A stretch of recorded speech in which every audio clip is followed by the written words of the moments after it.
Glória a Deus. Salve os irmãos com a paz do Senhor. Aleluia. Quem é adorador nessa noite?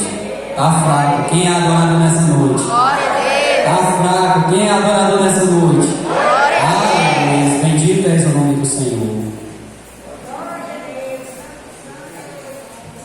Evangelho de Jesus segundo escreveu Marcos.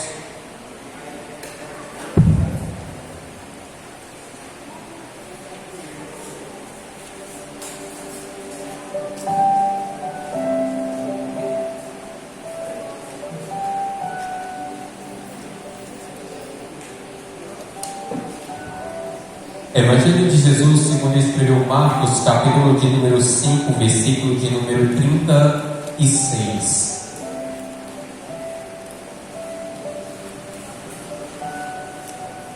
Glória a Deus. Marcos, capítulo de número 5, versículo de número 36. Quantos acharam, podem dizer glória a Deus, amém, aleluias. Diz assim: E Jesus, tendo ouvido estas palavras, disse ao principal da sinagoga: Não temas, crê somente. Torna a repetir esse versículo. E Jesus, tendo ouvido estas palavras, disse ao principal da sinagoga: Não temas, crê somente. Amém, irmãos? Espírito Santo, ó Senhor, nós somos dependentes da Tua presença esta noite. Ó Senhor, toma a nossa boca e fala através de nós, Senhor. Que hoje ninguém venha sair daqui da mesma forma, Senhor, mas que eles venham sair tocados pela Tua presença, Senhor. Que a Tua glória resplandeça neste ambiente, Senhor. De tal maneira, ó Senhor, que eles comecem a sentir, Senhor, quão poderoso Teu nome é, Pai. E todos eles saibam, Senhor, que neste lugar há um Deus. E este Deus é o Senhor que criou os céus e a terra. E a igreja diz: Amém. Irmãos, desde o dia que o Senhor falou comigo sobre essa passagem, da seguinte forma ele falou.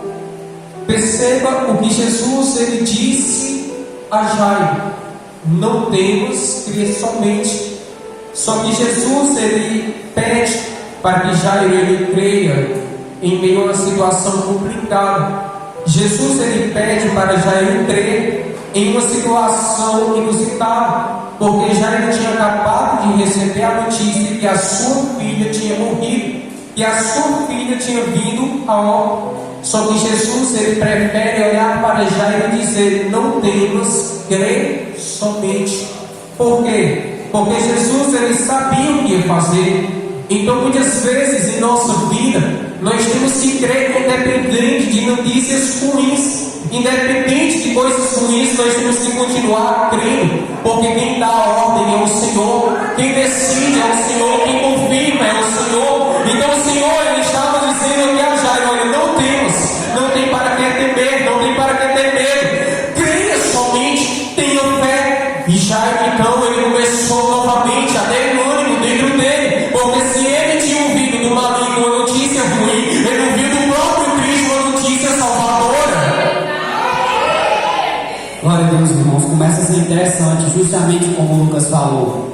Ele fala a Jairo: Olha, não temas. Falando agora abertamente: Não tenha medo. Olha, não se atemorize. Olha, não tenha medo. Sabe, uma das maiores lutas que você vai ter no dia a dia? Contra o medo.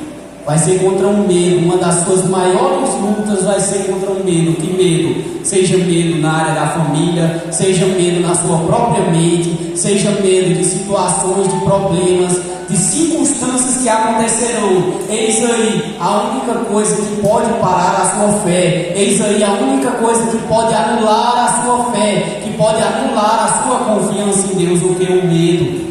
Por quê? Porque como o Lucas falou, Jairo ele vinha animado, Jairo ele vinha com a fé alta, mas quando ele recebeu a notícia, Jairo teve medo. Medo de quê? De nunca mais ver a sua filha, de nunca mais conseguir abraçar a sua filha, de nunca mais ter a sua filha em seus braços. E aquele medo que Jairo teve impediu de quê? De ele confiar no que Jesus tinha falado, impediu dele confiar no que Jesus já tinha dito: Olha, eu vou e curarei ela, eu vou e ela será sarada. Ou seja, irmãos, muitas das vezes o medo ele vai vir, ele vai bater na tua porta, ele vai vir até você. Muitas vezes na sua natureza carnal o medo vai vir, mas eis aí a importância de você confiar no Senhor. Eis aí a importância de você confiar na palavra que Jesus já disse. Por quê? Porque quando o medo vier dizendo que você é insuficiente, Jesus já veio e disse: você é suficiente. Quando o medo vier dizer não tem jeito mais para você, Jesus já veio naquela cruz, ele mostrou que para cada um de nós tem um jeito, que para cada um pecador de nós tem um jeito.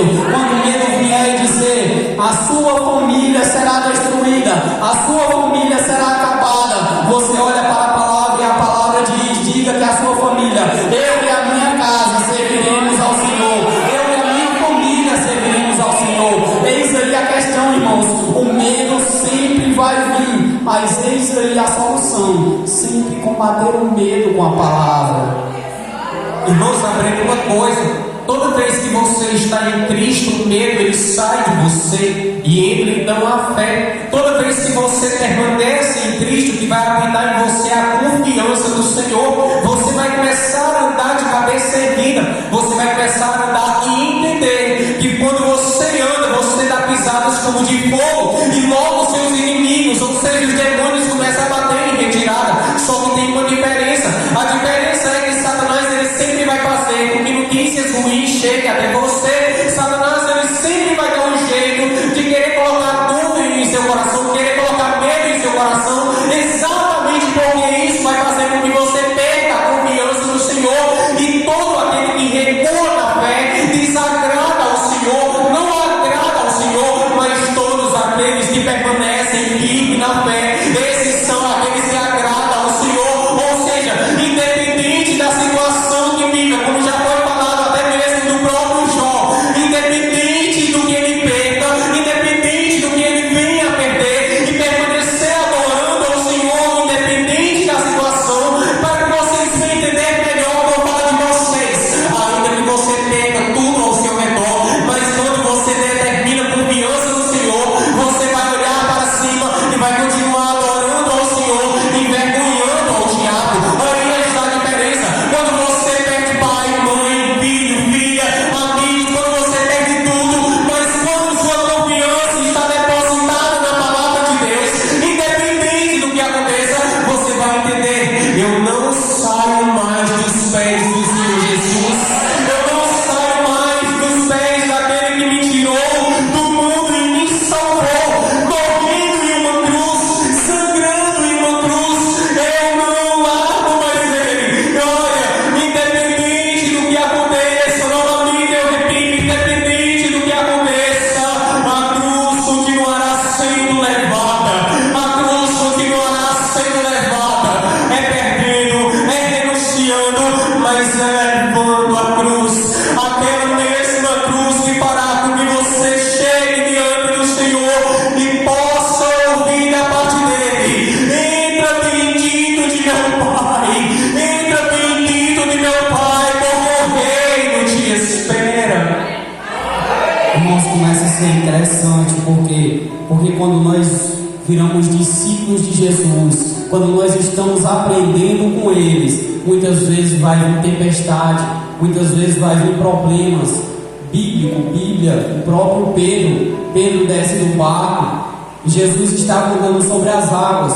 E o que acontece? Pedro disse: és mesmo, Senhor, deixa que eu vá até ti, andando sobre as águas. Agora imagine aquela cena. Qual cena? Pedro estava andando sobre as águas, algo impossível. Pedro tinha deixado os outros no barco, ou seja, ele era único ali. Pedro chegou até lá, ou seja, Pedro ia andando, e quando ele viu o mar, quando ele viu o vento, quando ele deixou que o medo entrasse dentro dele, o que aconteceu? Ali acabou a fé, ali acabou exatamente a fé de Pedro. Por quê? Porque o medo consumiu. Ele não conseguia mais olhar para Jesus, ele não conseguia reparar que ele já estava desafiando a física, que ele já estava desafiando ali, porque estava caminhando sobre as águas. Pedro não conseguia olhar isso, porque o medo tampou os olhos dele. Mas começa a ser interessante, porque mesmo tendo medo, ele começa a afundar, e devido a ele se afundar, ele clama.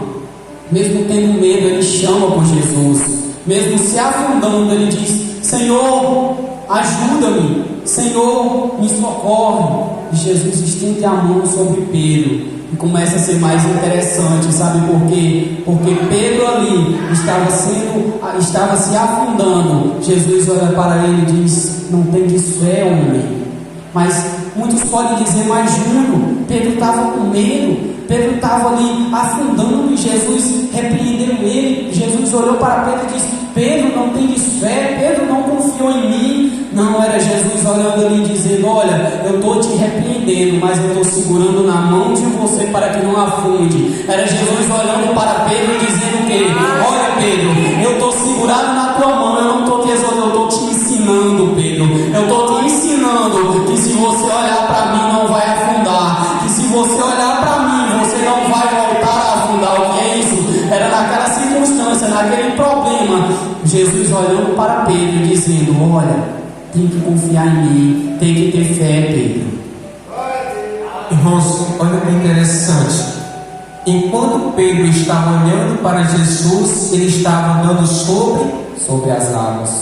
Quando ele para de olhar para Jesus, ele agora está debaixo das águas. Mas quem está segurando a mão de Pedro? Jesus.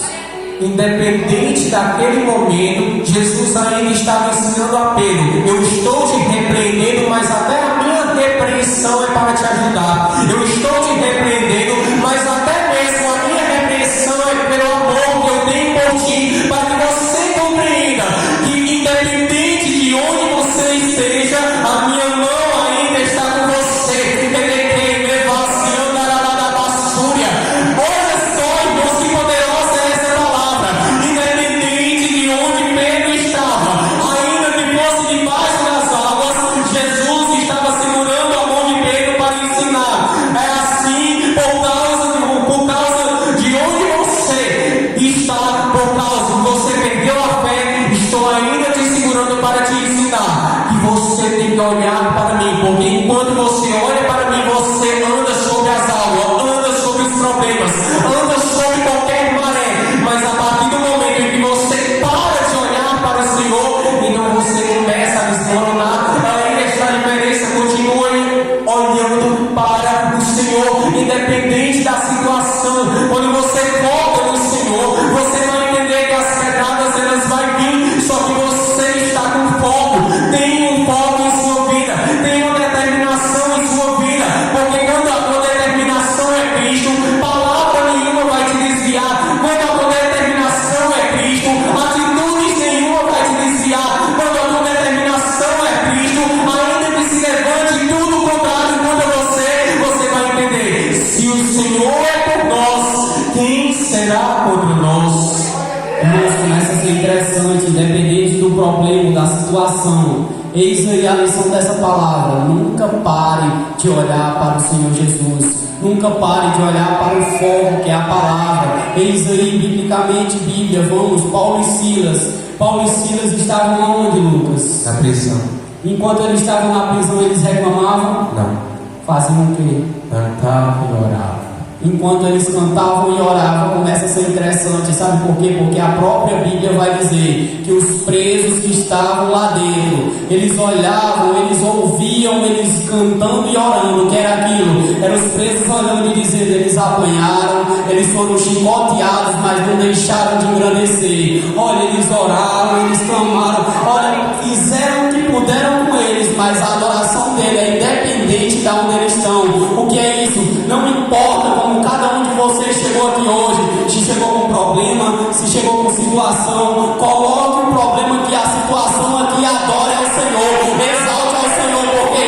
Porque enquanto você adora, Paulo e Silas, enquanto eles adoravam, o Senhor manda um anjo lá. Enquanto você adora, o Senhor manda um anjo e resolve o problema, resolve a situação, resolve aquilo que você trouxe a Ele. Mas para isso, eis aí a importância de adorar, eis aí a importância de abrir a sua boca. Por quê? Porque se você chegou com problema e não adora o que você está dizendo, que o problema é maior do que a sua adoração, que o problema é maior do que Cristo. Mas quando você chega cheio de problema, cheio de situações, mas começa a adorar, é você dizendo: o problema veio até aquela porta, mas dessa porta em diante é Cristo, dessa porta